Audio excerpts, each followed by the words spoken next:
It burns fuel, it breathes air, and for over a century, it has shaped the roads, the cities, and even the way we live. It's more than just metal on wheels. It's a symbol of power, progress, and sometimes pollution. But what if I told you, this wasn't always the plan? What began as an awkward, noisy experiment is now a billion-strong global ecosystem on wheels. Today on Made and Remade, we go deep into the story of the car, where it came from, how it transformed, and why it still defines our time. Before the roar of engines, there was silence. In the early 19th century, people moved by foot, by horse, or if lucky, by steam-powered machines. In 1769, a French military engineer named Nicolas Joseph Quinault created what many consider the world's first automobile, a steam-powered tricycle meant to haul artillery. It was massive, slow, dangerous, and yet revolutionary. But steam, while powerful, wasn't the answer. The machines were heavy, they needed frequent stops to refill water, and they simply weren't practical for everyday use. So the world waited for the next spark, and it came. Not with a bang, but with a motor. In 1886, a German engineer named Carl Benz patented what would become the modern car, a three-wheeled, gasoline-powered carriage.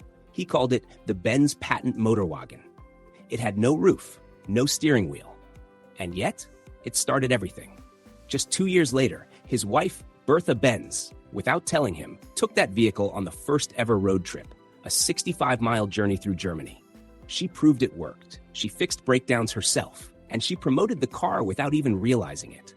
That trip made history, and the world took notice. Soon, inventors and entrepreneurs rushed in.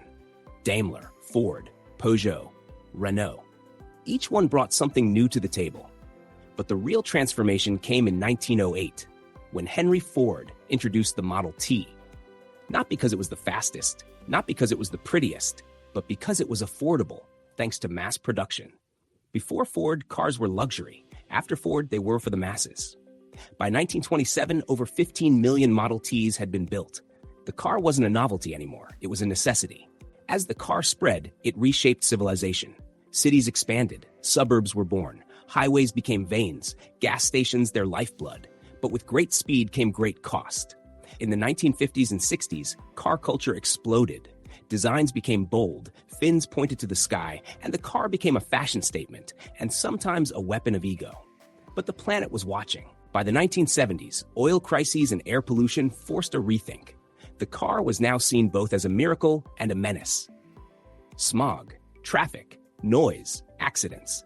Innovation had to come, not just in speed, but in sustainability.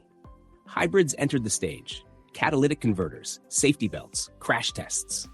In Japan, Toyota released the Prius in 1997, the world's first mass-produced hybrid car.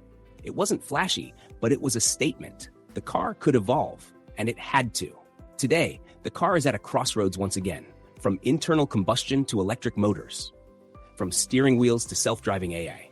Tesla, Rivian, BYD, Lucid, these names now compete with the giants of the past. The software matters more than the engine, and the question isn't how fast, but how clean. We're witnessing a renaissance on wheels. Some cars can drive themselves, others run without a single drop of fuel, and yet the basic idea hasn't changed. A machine, to carry us, to move us, to give us freedom. The car is no longer just a tool.